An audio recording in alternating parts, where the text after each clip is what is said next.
कहते हैं कि मेरा जो जीवन का सामान्य, आप देखें, सामान्य साधक, सामान्य भक्त, सामान्य व्यक्ति जो होता है वो जिंदगी में जब चलता है तो अंधेरा अंधेरा और अंधेरा और अंधेरा और अंधेरा ही कहीं को प्रकाश नहीं दिखता। इसीलिए वेदवाक्य है ना, तमसो माँ जो दमय, अंधेरे से प्रकाश की ओर से ये तो कहते हैं कि संयोग है कि मैं सैयद अकबर के पास गया था, जो पीर हैं, तो उनसे चर्चा हुई और चर्चा करते करते उन्होंने मेरे हृदय में प्रेम भाव जागृत किया।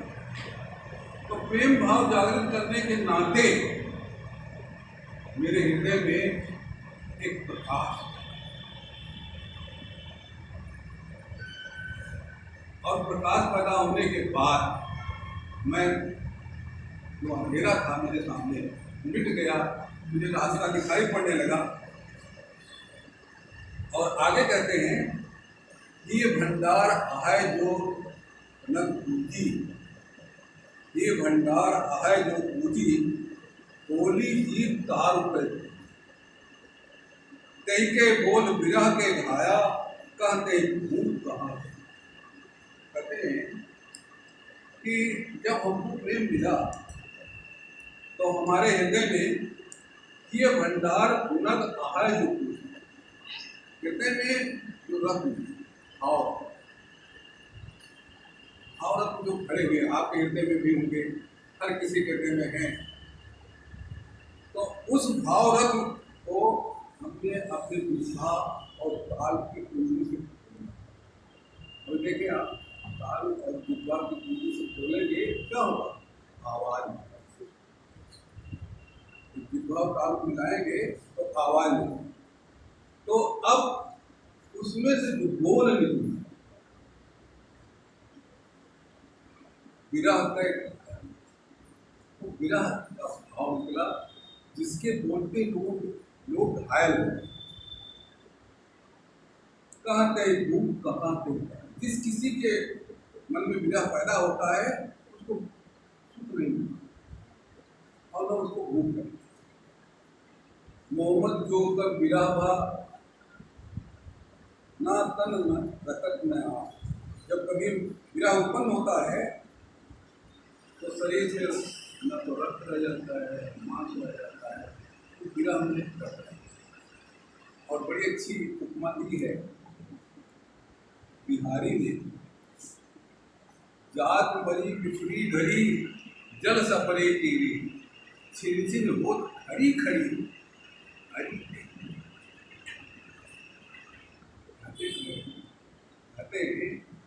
ये प्रतिक्षण तीखी होती जा रही है, मन कहता है यही है, ये समाप्त हो जाती है। जल कभी जैसी की घोषणा है, जब लग विरह न हो तन ये न उपजे प्रेम, तब लग हाथ में आओ कर्म कर्म। जब तक आपके हृदय में प्रेम उत्पन्न नहीं होगा तब तक सारा कर्म धर्म जो नियम है उसका कोई मतलब नहीं। संकेत ये है कि जैसे पूजा पर बैठते हैं, हम पूजा उपासना करते हैं, ध्यान करते हैं, तो जिस किसी का ध्यान करते हैं उसके प्रति आपके भीतर अगर कोई भाव नहीं उत्पन्न हो रहा है, झलक नहीं उत्पन्न हो रही है, उसको पाने की प्राप्तता नहीं उत्पन्न हो रही है, पूजा चल कुछ और नहीं है। उसके प्रति आपके मन में विरह, पानी की तलब। अब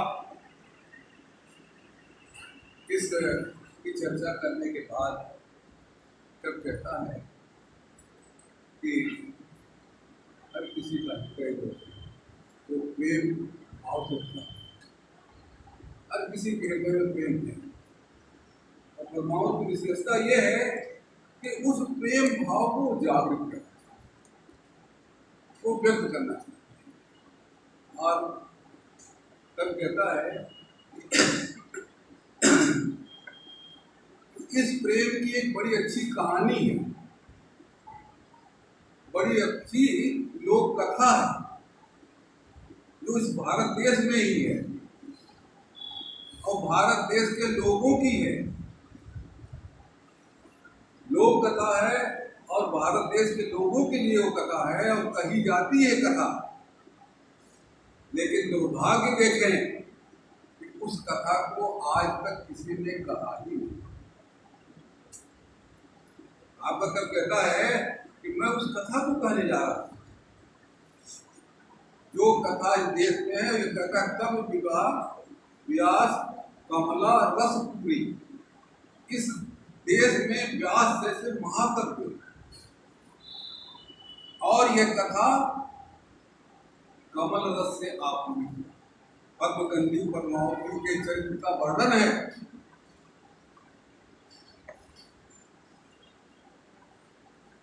लेकिन दूर सो नियर नियर सो दूरी। लेकिन दुर्भाग्य देखें कि जो लोग मेरे निकट थे वो भी जब मैं कथा लिखने लगा तो दूर सो नियर सो दूर वो नजदीक थे वो दूर हो गए और जो दूर थे तो कहते हैं कैसे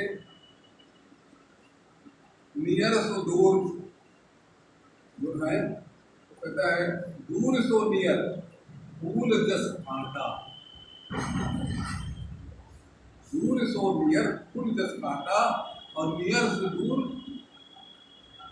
गुड़ जस चांटा। गुड़ जस चांटा कहते हैं कि जो हमारे नजदीक थे वह नजदीक रह करके भी हमसे दूर हुए जैसे फूल और कांटा। और जो नजदीक रहे हैं वो ऐसे जो दूर से आए वो ऐसे नजदीक हुए जैसे फूल कहीं रख दीजिए और चीला जो है वहां उसके पास। ये प्रेम प्रेम की जो सुगंध है जहाँ कहीं रहेगी उसको सुनने वाले लोग आ जाए। भंवर आए बनकंड से ले कमल के बास दादुर बास न पावई भले जो आज। कहता है कि भंवरा जो है पूरे जंगल में घूमता रहता है और घूमते घूमते घूमते घूमते चक्कर काटते तलाशते तलाशते भंवर आए बनखंड संग ले कमल के वहां से घूम करके कमल के पास आता है और तब कमल की सुगंधी प्राप्त करता है। और दादुर पास और उसी कमल के पास मेढक रहता है और मेढक उसको जानता नहीं, कमल के स्वाद को जानता नहीं, कमल की सुगंध को नहीं जानता, कमल की मांग को नहीं जानता है। तो उसके पास रख भले जो आज है पास भले उसके पास है लेकिन उसको कोई बात तो नहीं। तो ये बात है कि जो नियर है नजदीक है वो दूर हो जाते हैं और वो जो दूर है वो नजदीक हो जाते हैं। ये तो हमारे आपके सोचने समझने विचारने की बात। एक चीज और सुनिए, जैसे ये भी संकेत करना चाहते हैं कि जो हमारे प्रिय थे जब ये कथा हमने लिखना शुरू किया इस परमाणु की कथा लिखना शुरू किया तो वो दूर चले और जो दूर थे वो लोग गए। तो यह होना है। आप कोई काम करने लगिए तो जो आपके पड़ोसी सबसे ज्यादा वही चिल्लाएंगे, सबसे ज्यादा वही सबसे ज्यादा ये सर पर बोझ पड़ेगा कि ये क्या हो रहा है, ये कैसे हो रहा है। और बहुत सोचेंगे तो कहेंगे कोई कोई मिला होगा, कोई मिला होगा। ये बड़ी दुखद बात है। अब जैसे ही इसका कहना है कि प्रेम उत्पन्न होने के लिए विरह की आवश्यकता है, विरह होनी चाहिए। जब लग विरह न हो तन ये उपजे प्रेम तब लग हाथ न आओ सब कर्म धर्म बने। और जैसे ये कहते हैं जब लग आप मरे नहीं कोई, जब लग आप मरे नहीं कोई फंसे दूर सो पार। ध्यान दें आप कि जब तक प्रेम करने में आप किसी को अपने को न्यौछावर नहीं करते हैं, तब तक जो आपका प्रेमी है देखता तो है, लेकिन वो दूर से हंसता, कुछ कहता नहीं, देखता है कैसे कर रहा है, कैसे क्या नहीं कर रहा। इसी तरह से कबीर ने लिखा है, प्रेम गली अति सागरी कामे दो न समाए, शीश उतारे भूल धरे तो पैसे घर। रेखांकित करिएगा, शीश उतारे, फिर आगे मैं कहूँगा साधन सिद्ध न पाइए, जैसे कहते हैं साधन सिद्ध न पाइए, जौलग सदै न तप, सोपे जाने बापुरा करे जो शीश।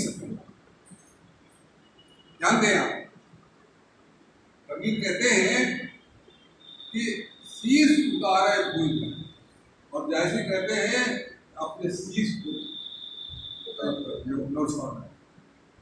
तो क्या आप मतलब समझते हैं कि शीश उतारने का क्या मतलब है और शीश गलत करने का क्या मतलब है? क्या कहना चाहता है?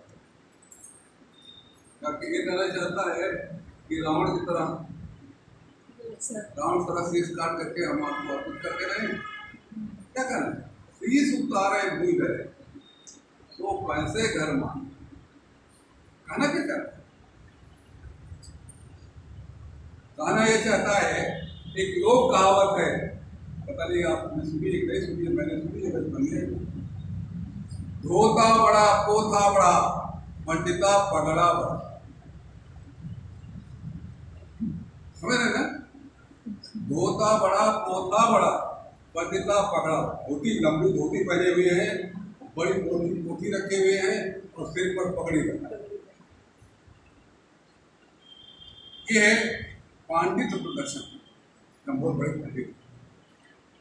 तो आपका घर कहना चाहता है कि जब तक एक पगड़ी उतार करके आप किसी पैर पर नहीं रखेंगे, अर्थात आपका अहंकार जब किसी के सामने झुकेगा नहीं, तब तक तुम भूले। शीश उतारे भूल धरे सो पैसे घर मान। जब आप अपने अहंकार को कि मैं ये हूँ, मैं हूँ, ये मैं जो है, जब तक आप समाप्त नहीं करेंगे तब तक आपको प्रेम की प्राप्ति नहीं होगी।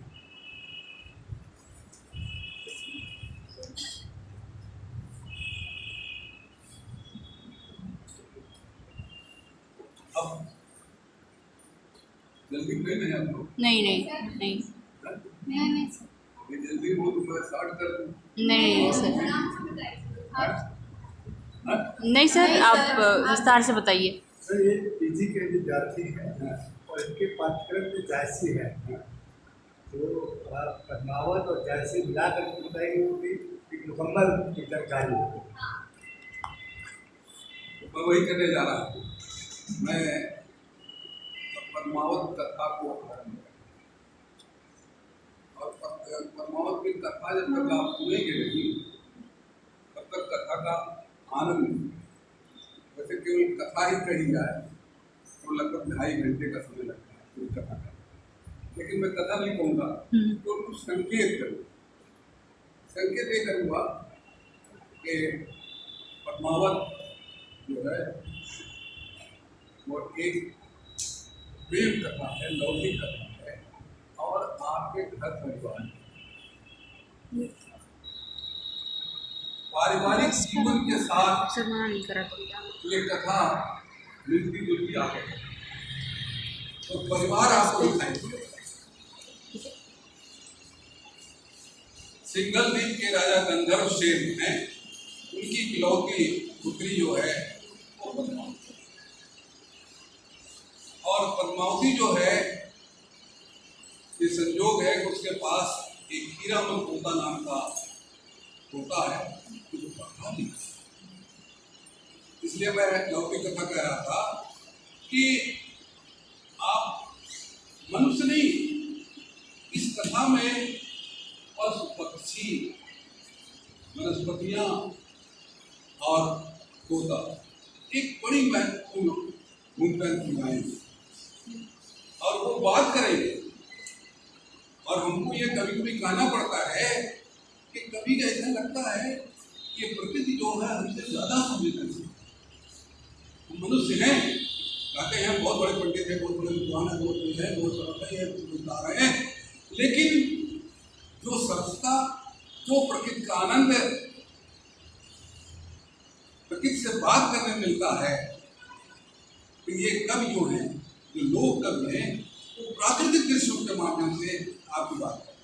मुझे आज एक बात याद आ रही थी। मैं आज मैं हर श्रीनाथ के पेड़ के नीचे फूल चुन रहा हूँ। संयोग से कुछ फूल हमारे ऊपर गिर गए, तो मैंने कहा देखिए, लोग कहते हैं फूल की वर्षा करते हैं, और ये पेड़ जो है ये है, हमारे अपने बच्चे फूल की वर्षा नहीं कर रहे हैं, लेकिन ये पेड़ हमारे। तो ये है प्रकृति के साथ जुड़ने पर आनंद आता है। तो मैं संकेत कर रहा था, गंधर्व सेन की कन्या पद्मावती जो है लगभग 12 वर्ष की, और 12-13 वर्ष में उसमें विवाह हुआ। जिसमें की बात है विवाह, वो कन्या तोता से कहती है कि तोता, मैं नौवस्था को प्राप्त हूँ और ऐसी स्थिति में तुम्हारे विवाह की चर्चा नहीं। और विवाह की चर्चा होती क्या है, देश देश से लोग आ रहे हैं मेरे विवाह के लिए। मैं नहीं जा रही, ध्यान दें, मैं नहीं जा रही, लोग आ रहे हैं मेरे विवाह के लिए, लेकिन तुम्हारा पिता जो है किसी से बात नहीं करता। अब बात क्या है, क्योंकि पंडितों ने ये घोषणा कर दी है कि पद्मावती जो है जिस किसी घर में जाएगी वहां लक्ष्मी की वर्षा होगी, और ये पढ़ी लिखी है। अब 500-600 वर्ष पहले की पुस्तक है, यहाँ पढ़ी लिखी बात हो रही है कि पद्मावती पढ़ी लिखी है, होशियार है और लक्ष्मी देने वाली है, ऐसी कन्या से विवाह करना चाहिए। यह सोच करके प्रस्ताव पर प्रस्ताव प्रस्ताव पर प्रस्ताव प्रस्ताव पर प्रस्ताव आ रहा।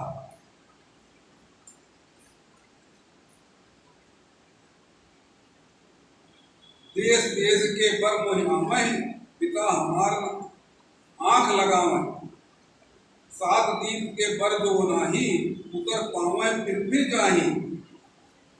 7 दीपों के बर आते हैं और वापस।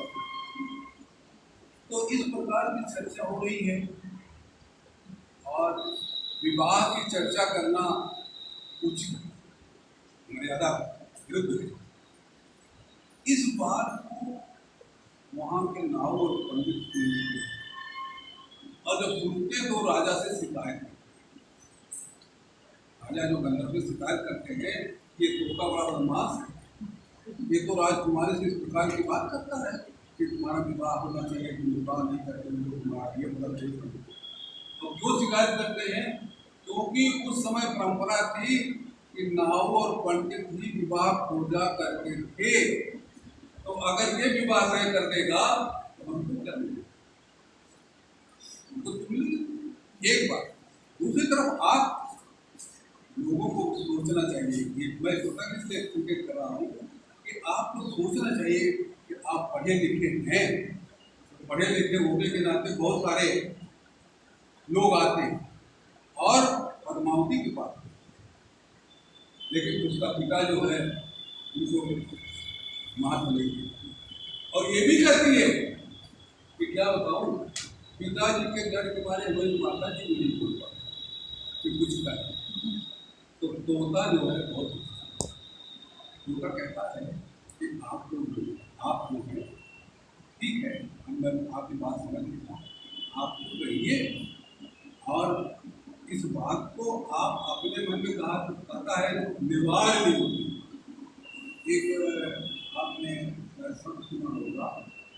या शायद वो आती है ना, वो आ रहा वारने जानते हैं कि कोई काम होता है जैसे कन्या जा रही हो या कोई जा रहा है हाँ हाँ ये होता है ना। तो तोता कहता है कि वो चुपचाप अपने पास रखिए, आज से किसी से कीजिएगा, मैं इसकी व्यवस्था। ये जब तोता कहता है तो राजा के पास खबर जाती है, राजा नाराज होता है, राजा कहता है कि ऐसा तोता जिसको पढ़ बंद करने की बात आती है। तो पद्मावती कहती है कि नहीं, ऐसा नहीं होगा, ये हमारे पास रहेगा और हम उसको गारंटी करेगा। और फिर कहती क्या है, ये अच्छी बात है, का प्रीत जो तन्मा बिलाई, जानते हैं का प्रीत जो तन्मा बिलाई, प्रीत वही जो जीव संग। प्रेम तो वो है जो प्राण के साथ जाता है, शरीर में और शरीर तक अगर प्रेम रहे तो प्रेम का यह क्या करके तोता जो है रहता है। संयोग से अगर आप लोगों ने पढ़ा हो मानस रोधक मान सरोवर, इस मान सरोवर को नहाने अपने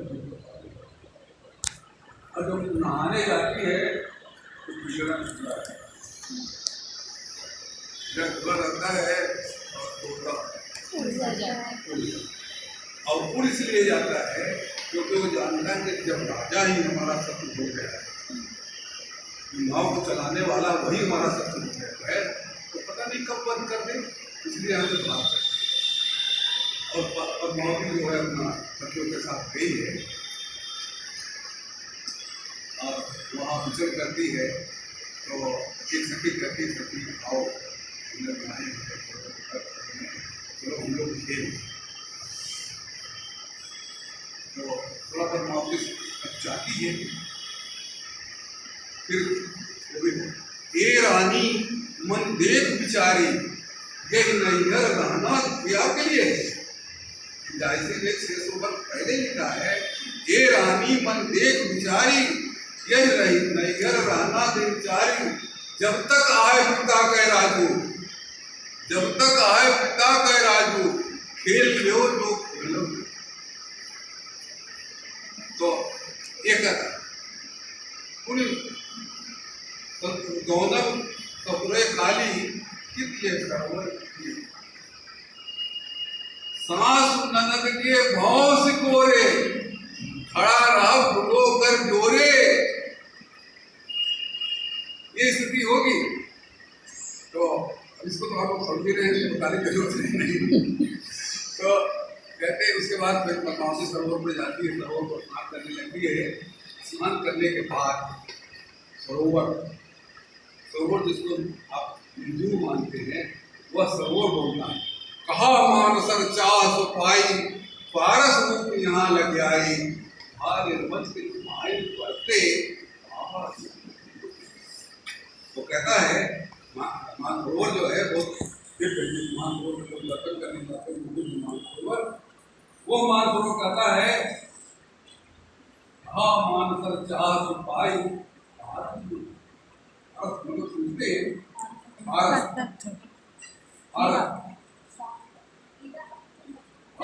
पक्षी होता है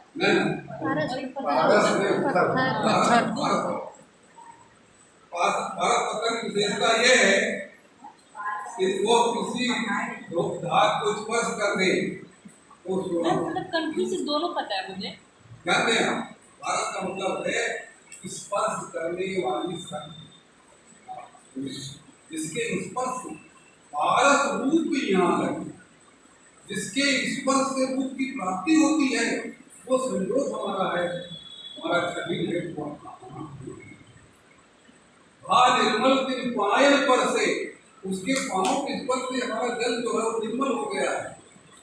निर्मल दिन पायल पर से पावा रूप के दर्शन, देखें आप रूप के दर्शन के नाते हमें रूप मिलता। प्रभु जो है ना, प्रभु जो हम कहते हैं हम ईश्वर के रूप है, ये तो हमारे जो है तो सवय जगत दर्पण गए देखा, आपकी दर्पण आपकी बड़ा संसार के लिए दर्पण।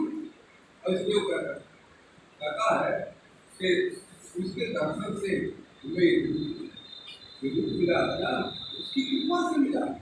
मुंबई के रूप के साथ जो है उसकी कृपा, उसकी छाया। असत जो देखा हंस था चंदन बोट लगे कमल।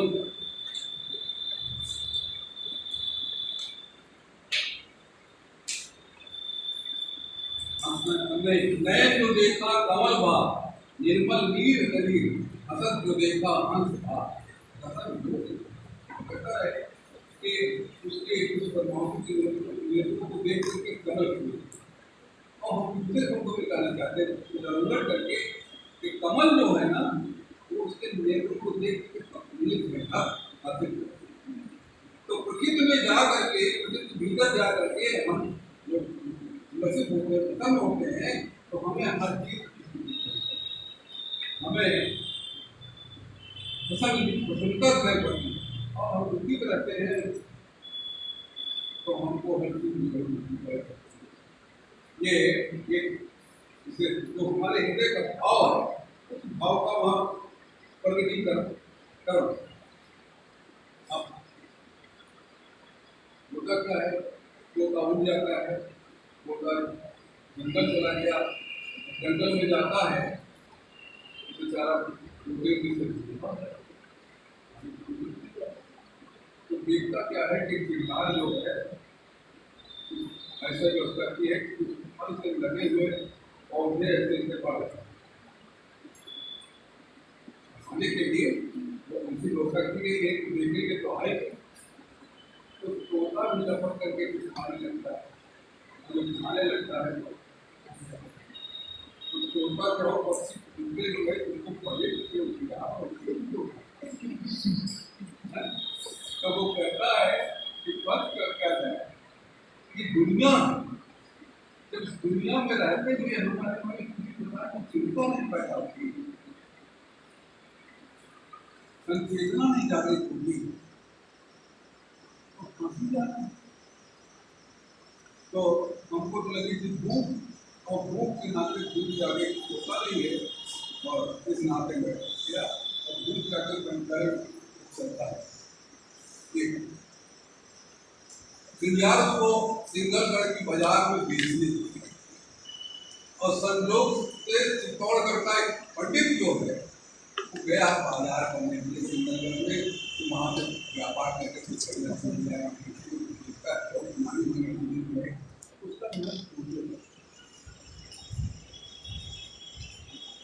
और तोते के पास जाके खड़ा हो जाता है। अब तोता को पूछता है कि उनको लगता है ऐसा है, तो कुछ अपने बारे में बताओगी। तो तोता कहता है तुम अपने बारे में क्या है, कहता नहीं ये आपको सुना है, इसलिए कुछ कहिए तो हम। बड़ी अच्छी बात कहता है, मैं पढ़े लिखे विद्वानों से एक मैं के लिए कहता हूँ, पंडित सोई को हाथ न चढ़ा। विद्वान वो है जो बाजार में घूमने नहीं। तोता कहता है, मैं जो पढ़े लिखे लोग हैं उनके लिए मैं कह रहा हूँ कि जैसी कहते हैं जो विद्वान है बिकता नहीं, मर जाएगा भले लेकिन बिकेगा। तो कहता है पंडित सोई जो हाथ न चढ़ा, का करे हम लिखा। लिखा क्या करें, हम जो बाजार में बिकने आते हैं तो हम क्या करें, हम पंडित नहीं चाहते।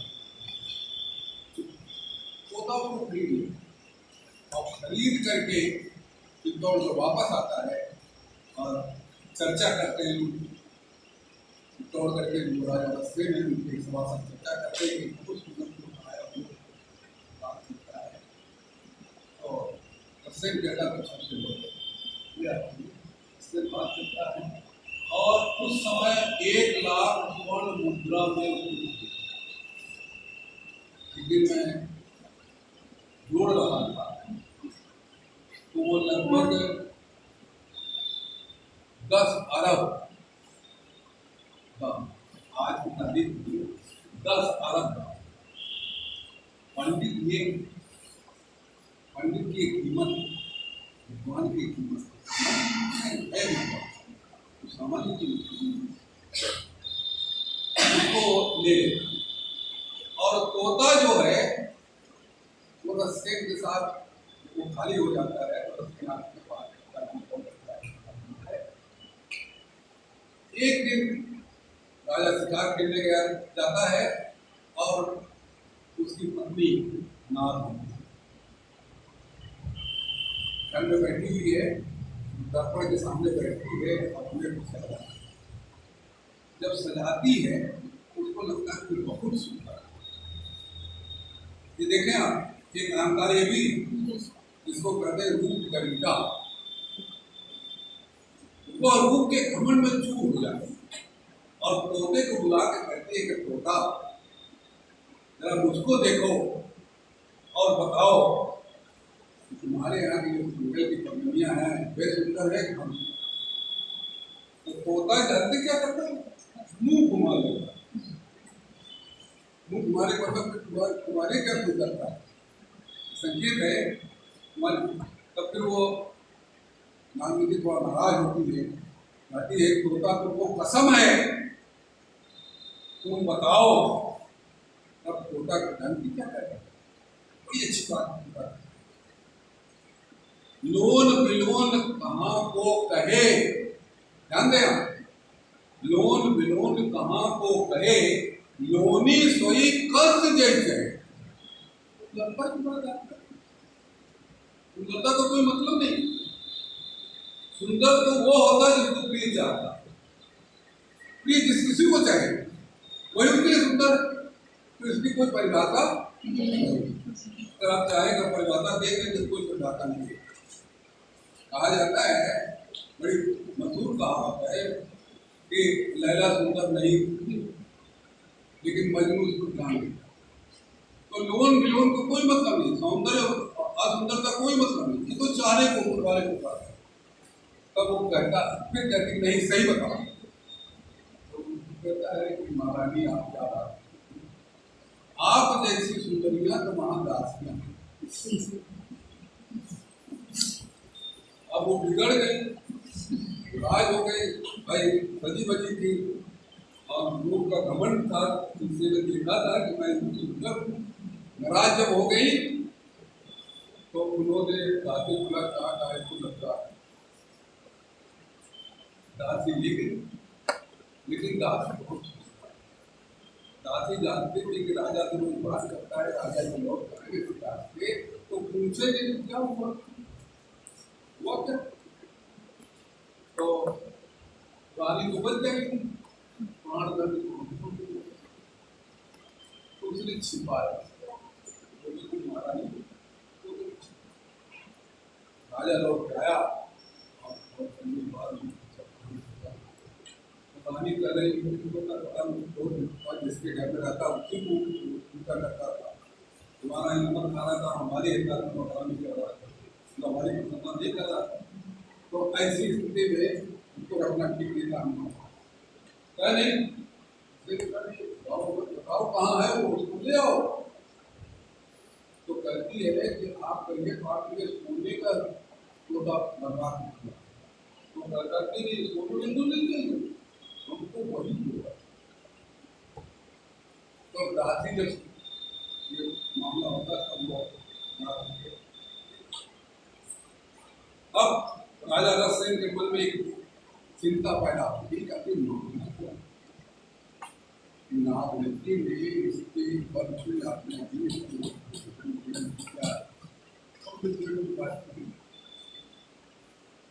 तो तोता जो है वो बताने लगता है, ऐसी रानी जैसे पूछा, रानी ने कहा सिंगल जो तो राजा जो है वो गौर से सुनता और कहते कहते कहता क्या है कि पद्मावती का सौंदर्य को सुनने के समान वो होता था तो राजा सिंह कहता है कि हमें को तीन लोग 14 खंड समय परय महसूज प्रेम छाने कुछ और न लोग जो देखना जो पूछा रहे हो। मुझे ऐसा लग रहा है कि उस पद्मावती के प्रति मेरे मन में प्रेम जागे और ऐसा लग रहा है कि जैसे उसके समान कोई सुंदर नहीं। तीनों लोगों में मेरी नजर जा रही है। वो हमारे प्रेम का आलम्बन दिखाई देता है। तो तोता जो है ना, एक चीज और बता है, आपने संकेत किया था, तोता पद्मावती के वर्ग को ढूंढने के लिए ही निकला है। तो तोता कहता है कि राजा, आप तो राजा है ना, इस प्रकार की बात नहीं करना चाहिए। जो सुख भोग करने वाले हैं वो बड़ा प्रेम क्या है, तो प्रेम में तो फंस है। कहता क्या है, प्रेम सुनत मन भूल न राजा, कठिन प्रेम सिर दर्ज। हे राजन, ये प्रेम की बात सुन करके इस बात का विस्मरण नहीं कर देना चाहिए कि प्रेम तो तब मिलता है जब सिर को, जिस बात हमने कहा, अपने को नुकसान, अपने मान सम्मान सबको नुकसान करना। तो सेन कहता है कि ठीक है, तुम कह रहे हो, भला ही प्रेम है कठिन रुहेला, जग करा प्रेम देगी। ये तुम जरूर कह रहे हो कि प्रेम कठिन है, लेकिन मैं सोच रहा हूँ कि दोनों संसार दोनों जो है वही मुक्त होता है। जो एक बड़ी बात, जो शीश प्रेम पथलावा तो पृथ्वी सबके लिए कहता है। ये जायसी कहते हैं, यदि आप इस धरती पर आए हैं तो आपको प्रेम करना चाहिए। जो नहीं शीश प्रेम पथलावा तो धरती मां काहे आवा। तो धरती पैदा होने क्या जरूरत है। अब आप दुनिया देखें, लड़ाइयाँ हो रही हैं, बात पढ़ रहे होंगे, लड़ाइयाँ हो रही हैं, प्रेम करते लेकिन सारी गड़बड़ी जो है हम प्रेम नहीं करते। अब वो निवेदन करता है कि जरा कुछ पद्मावती के सौंदर्य, तो पद्मावती के सौंदर्य का वर्णन करता है और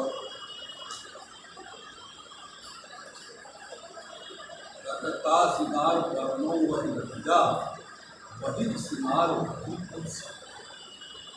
उसके सौंदर्य का क्या वर्णन करूँ।